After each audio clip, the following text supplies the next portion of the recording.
All right, Alexander, let's talk about what's going on with Gazprom, the subsidiaries in Germany and the UK, as well as a certain coupon payment in the US. But focus your first part on Gazprom. And I think the interesting question that I have for you with regards to what happened in Germany and the UK was this nationalizing these subsidiaries, or was this something else? No, as far as I'm concerned, it was straight confiscation. I mean, nationalising means that you actually buy, effectively, the company. I mean, you pay the owner when you go in and you buy the company from them. I mean, you can buy it at a forced price. You can set the price, but that's what governments sometimes do. But you at least compensate the owner. This wasn't anything like that. The Germans just went in and took control of it. They seized it. And I mean, to my mind, it's completely illegal and completely wrong. And it has a look, if I have to say it frankly, of desperation about it. But I think that the reason it was probably done was twofold. Firstly, the Germans are very rattled about the gas for ruble decision, which, I mean, they're going to have to comply with.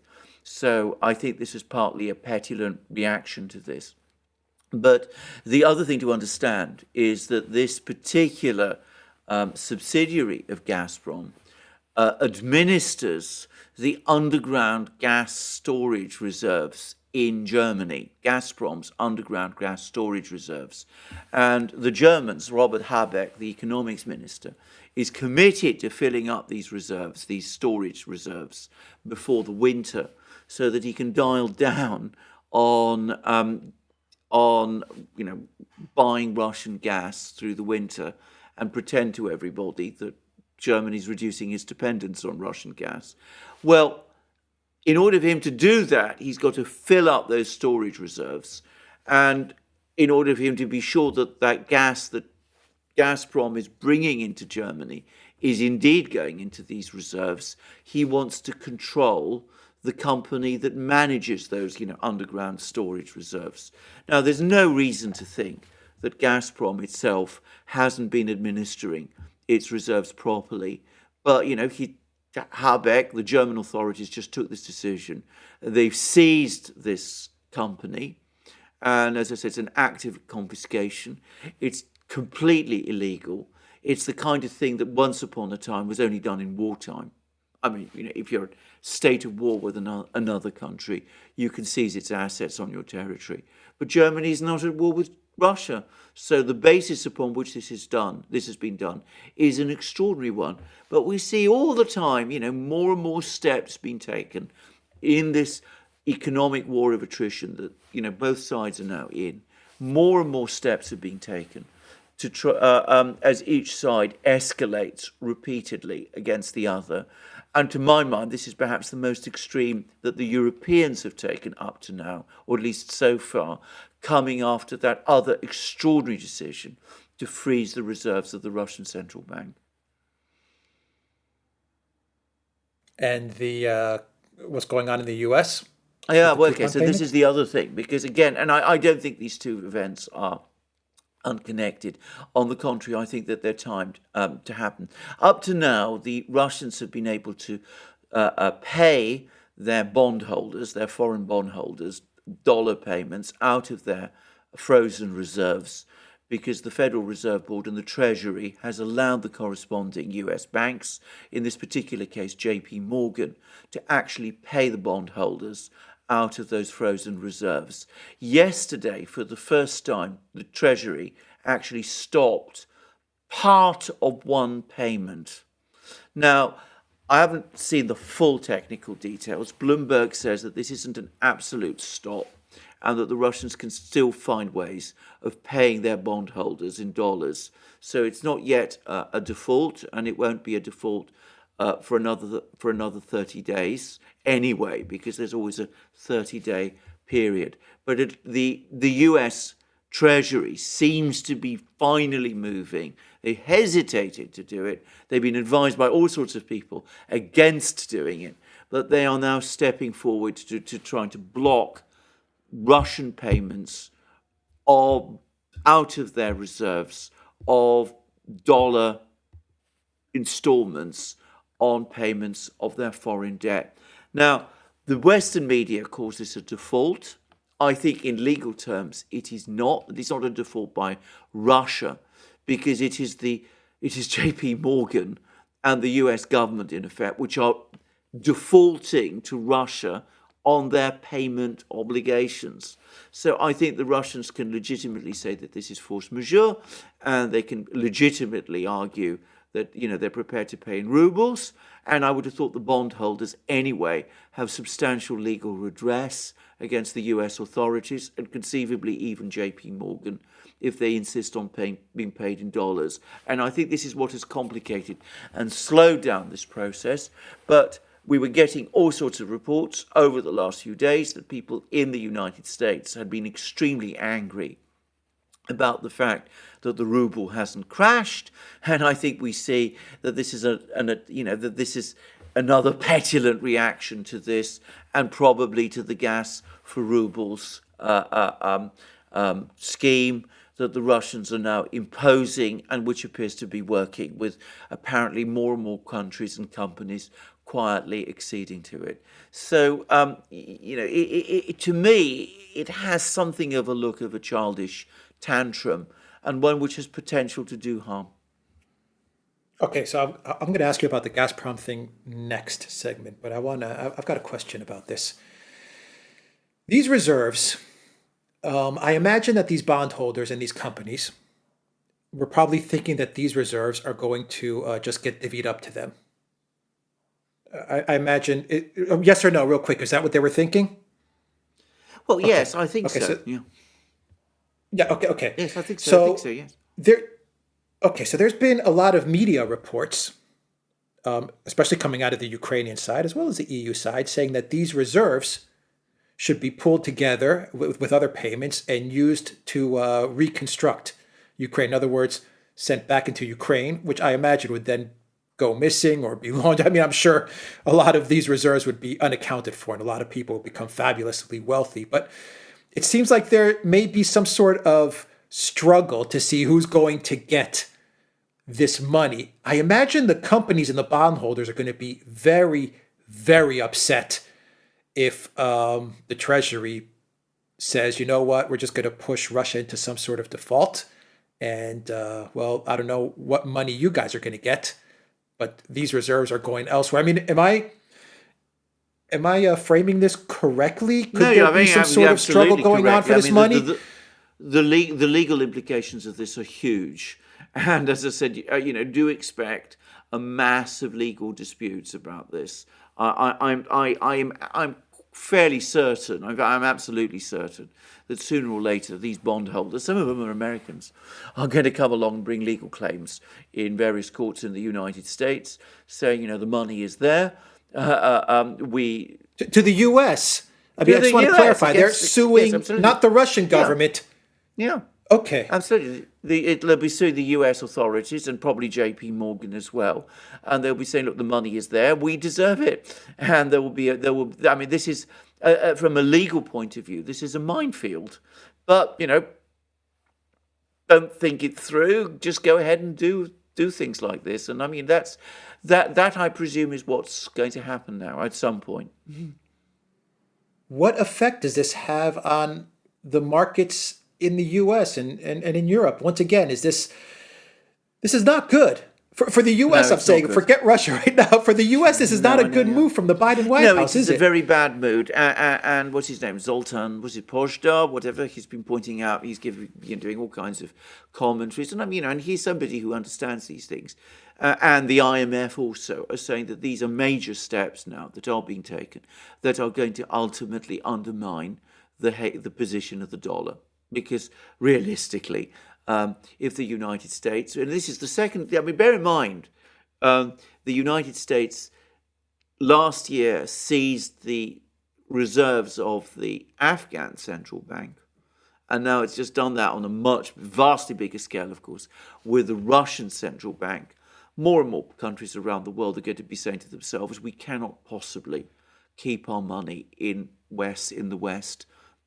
the West now regularly seizes our financial reserves when we do. And bear in mind, this isn't, it's happened to the Russians, but it's happened to all sorts of other countries as well. I mean, Libya's sovereign wealth fund is still, in a kind of, operates in a kind of freeze situation. It's a very, very bad situations. I mean, they've been building up to do this for a very long time. They've now done it on this epically vast scale, and inevitably, even the IMF is saying this is going to undermine dollar hegemony, because at the end of the day, people are going to decide they can't trust dollars. So if you're the king of Saudi Arabia, or you're the emir of Qatar, or you're one of these people, you start looking to diversify.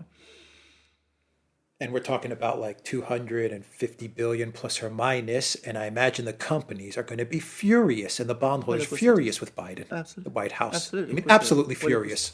Well, of course they are. Of course they are. Mm-hmm. Okay. But I have to say, I think the damage is done. I can't figure out the logic.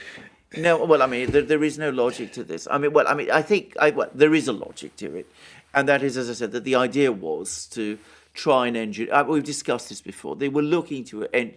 This was going to be financial shock and awe. They were going to crash the ruble, create a financial crisis in Russia. That would bring Putin down. It would be regime change. And I think this has been building up to this for years, by the way. And they got the administration finally that they wanted. Probably they'd have tried this in 2016 after 2016 if Hillary had come in. But this time they got Biden, and he let it happen, and that's why we are where we are now. And it isn't working out. So they're doubling down. They can't really retreat from this. So they're doubling down, and of course, by doubling down, they're making the long-term position of the United States, or rather, at least of the position of the dollar, worse and worse. Bear in mind, the Fed is known to be very unhappy about all of this. The IMF is now ringing alarm bells about it, but they're just going ahead and doing it anyway. And just to say, I checked what's happened to the ruble today after this announcement. It strengthened. Okay, since we're talking about the ruble in Russia, another question on this topic, and then we'll talk about Gazprom. They're going to say Russia's defaulted. Russia's going to say we haven't defaulted. Taking the rubles, we can't default because you guys don't allow us to pay you. You're not letting us pay you. It's a well-known legal concept. It's a well-known legal concept. It's called force majeure. You're prevented from paying, so you're not really in default. The people who are in default is the U.S. government and and the subsidiary bank, which is J.P. Morgan. If J.P. Morgan is sued, bear in mind that they might bring a third-party claim against the U.S. government. It's going to be really very complicated. Does Russia care if it gets to that point? They're going to say, okay, Biden, White House, they're going to make statements, Russia's defaulted, and everyone's going to pile on to Russia. They defaulted. You see, they defaulted. And is Russia going to care? Does this affect Russia? Do they just say, you know what, it doesn't matter anyway because we're out of the system, so whatever? That's exactly what they're going to say. I think you put your finger on exactly what they're going to say and what they're going to do. And by the way, I saw an opinion poll in Russia which showed that optimism amongst the population is apparently higher than it was last year. Now, obviously, I think that's partly, people coming together and consolidating, but they'll shrug their shoulders and see this through. As far as they're concerned, I think they're done with the West. I think they're done with the Western financial system. I think they're forging ahead with their links with China. I think they're hoping, and probably with good reason to hope, that they'll be able to sort out something with India before very long. They've got very good trading relations with ASEAN. They're building all the pipelines to China. Japan apparently has said that they're not stopping energy cooperation with Russia. So I think, they might have a difficult year ahead of them, but I think in a year's time, they'll have reoriented their trade with the East. And from then on, they'll be finally rid of this relationship with the West, which has caused them so much trouble. Okay, Gazprom and the UK and Germany. Peskov came out with some statements when this was floated. I believe it was floated by during an interview with Olaf Scholz with the German publication. And when that interview came out, Peskov was very angry. I mean, he issued some pretty tough words with regards to nationalizing these Gazprom subsidiaries. And he said this is mobster-like, thuggish theft. What will Russia do to retaliate? Because the word that I'm getting from the Russian side of things is they're resisting nationalizing any Western businesses in Russia because that would break much of the trust, and rightly Yes, so. They're saying, yes. these companies may come back, and these aren't our assets to begin with, and these companies may return, and it's not right to break that trust between us and the businesses by taking over these businesses. Do you think that's going to now change? Yeah, I think it probably will. I mean, I think it's only a question of time before that starts to shift. And of course, that may affect the decisions of Western companies that are still doing business in Russia about whether they stay or go. Can I say one thing? I mean, the Russians have actually carried out one big nationalization, which is, of course, that one of the things that happened was that all the lessors of Russian civil aircraft cancelled the leases and demanded that their planes be returned to them. The Russians seized all those planes and have re-registered them as Russian, and apparently they've also they say found a solution to the spare parts issue, though they're not saying what it is. Now, that was an act of confiscation. I have said that I expected that the Russians would probably try to negotiate a fire sale with the lessors, but I think that's become almost inconceivable now. Okay. The UK nationalizing Gazprom, I mean, to me, I don't think it's that big of a deal, in my opinion, but Germany, I think, is a big deal. And I'll say why, because it seems that Germany is being pushed to be more and more belligerent in its stance towards Russia, towards its detriment.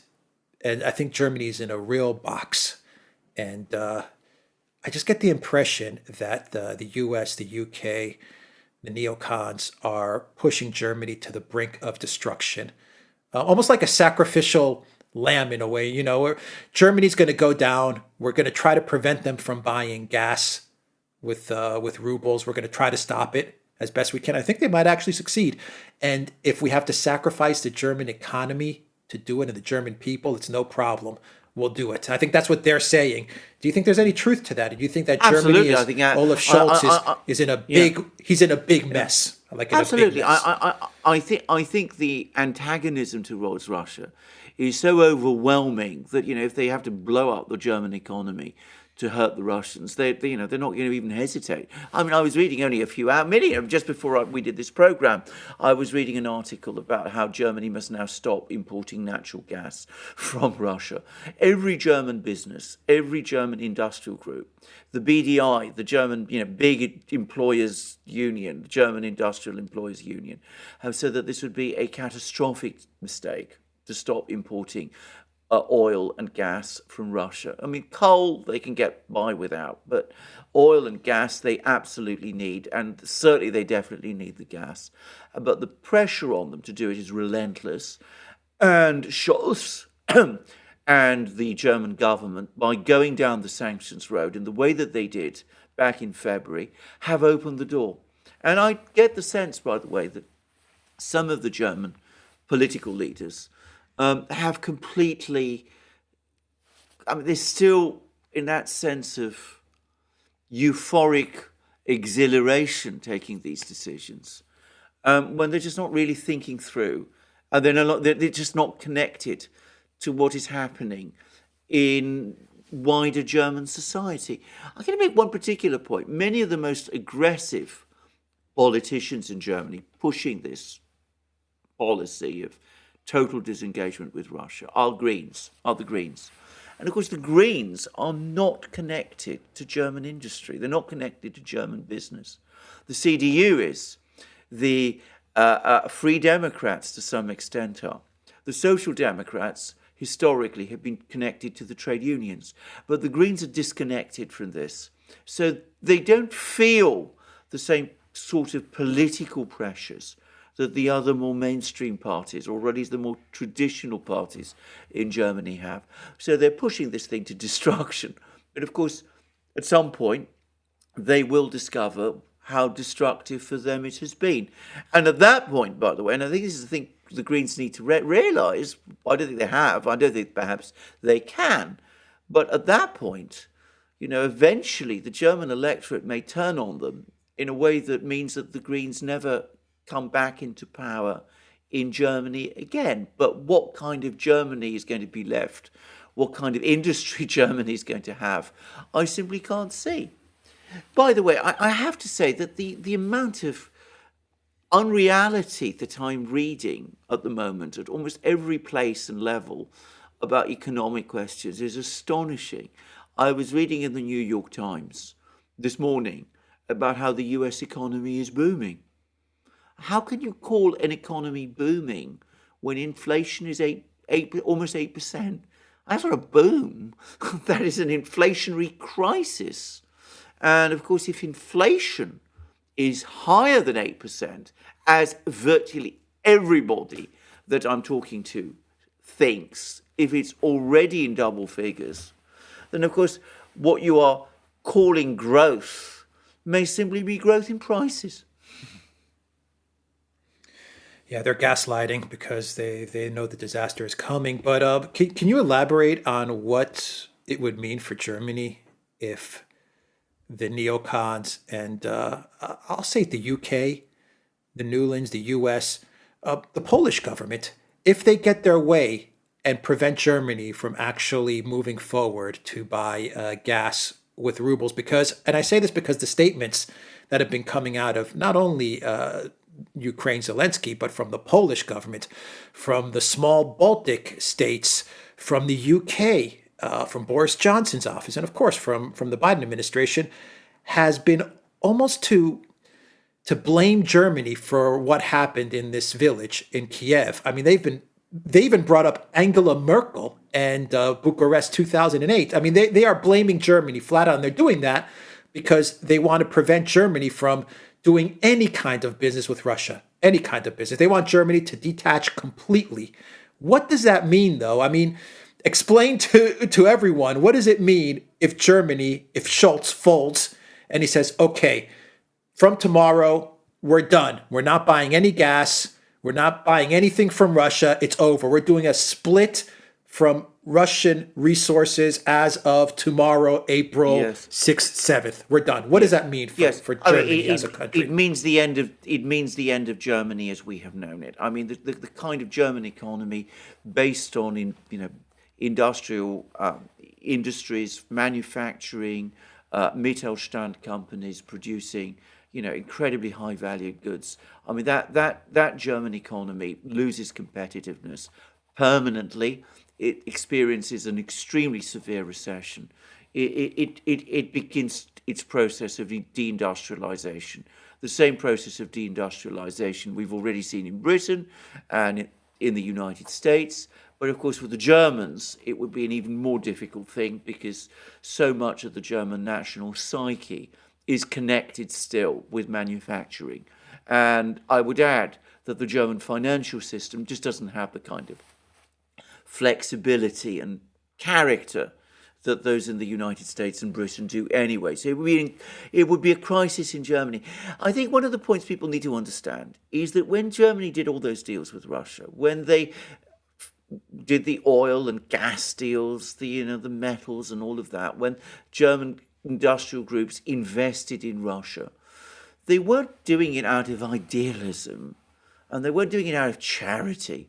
They did it because Germany needs that trade with Russia. It needs that predictable, stable, relatively cheap gas, that relatively cheap oil, all those important metals, all those important components to keep its industrial system running. If you switch it all off, then that industrial system simply doesn't become viable, simply ceases to be viable, because you can't just go around buying gas on the spot market and expecting German businesses to simply respond to fluctuations in their energy prices from one day to the next. I mean, you might be able to run some kind of trading floors like that. You cannot run an industrial economy in that way. Industrial economies, if they're to engage in long-term investments, if they're going to run their factories flexibly and successfully, need to have stable inputs so that they can plan ahead. And you're going to change Germany. You're going to change it profoundly and completely, and in a way that the German people are not ready for.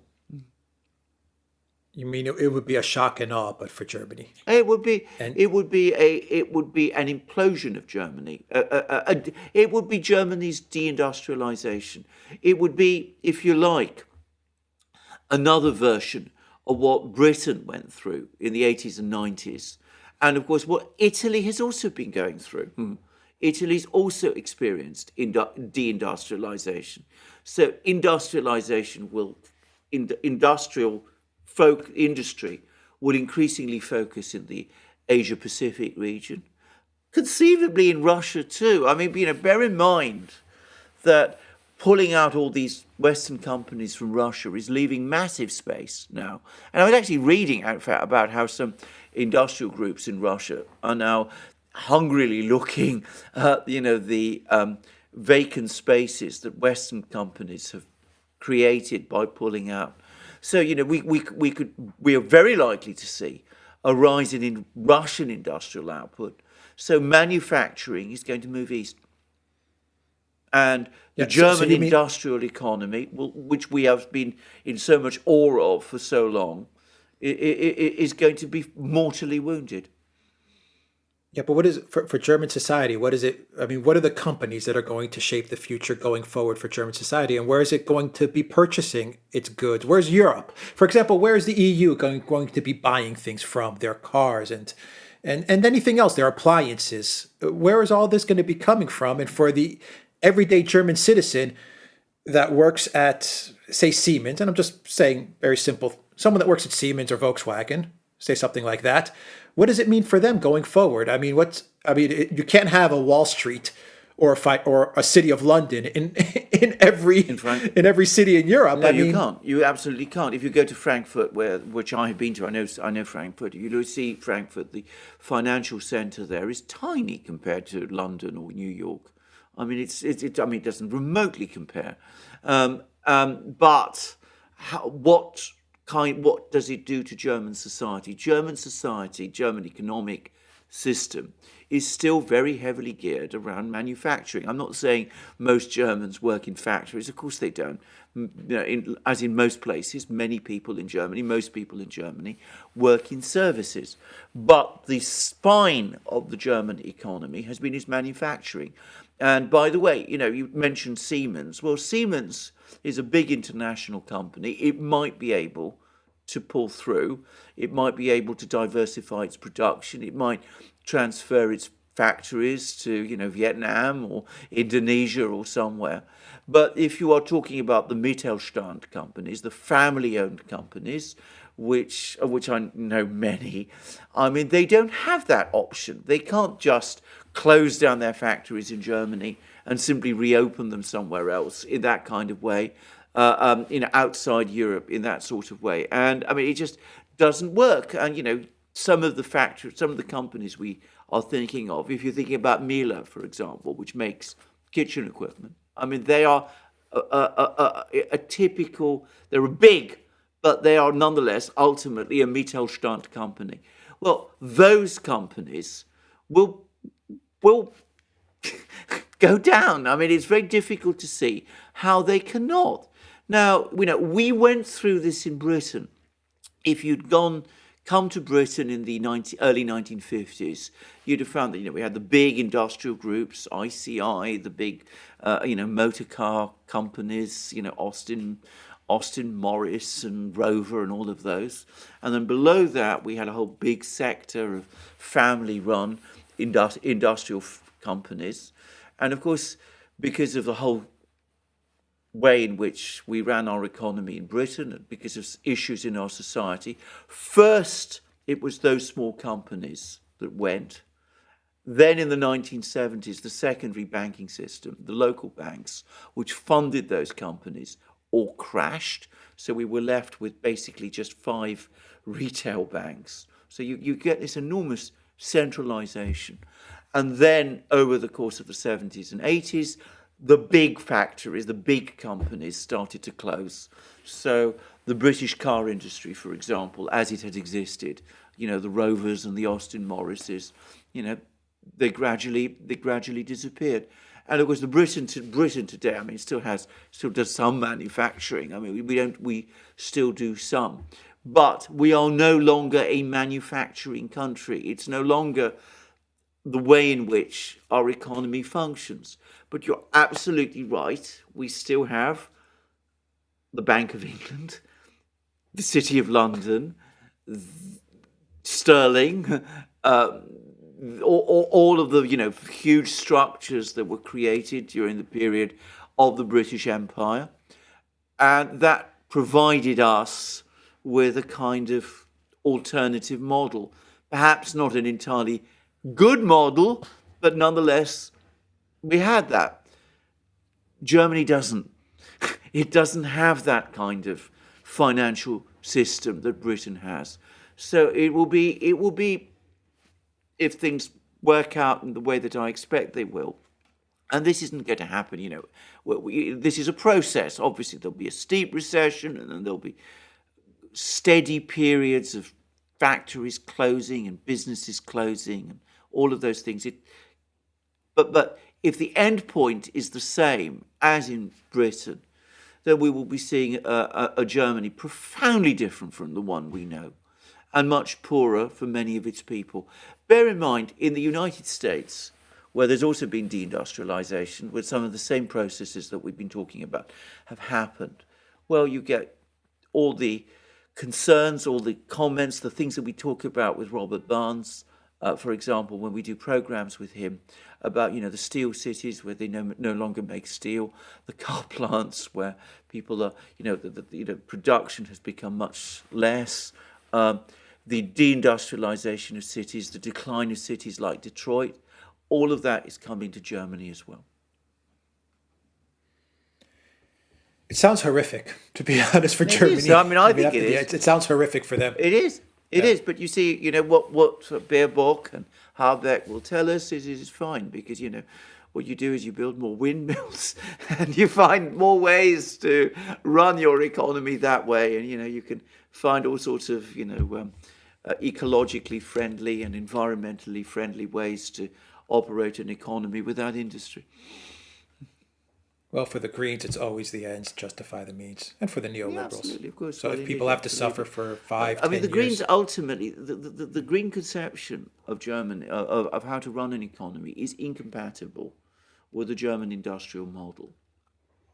Provided the Greens are an activist group, they can do good things. I mean, I don't want to suggest that I'm totally opposed to environmentalism. I mean, they can do good things. They can say, about doing things to clean up how production is, how to maintain air quality, how to preserve water quality, how to make sure that, green spaces are looked after.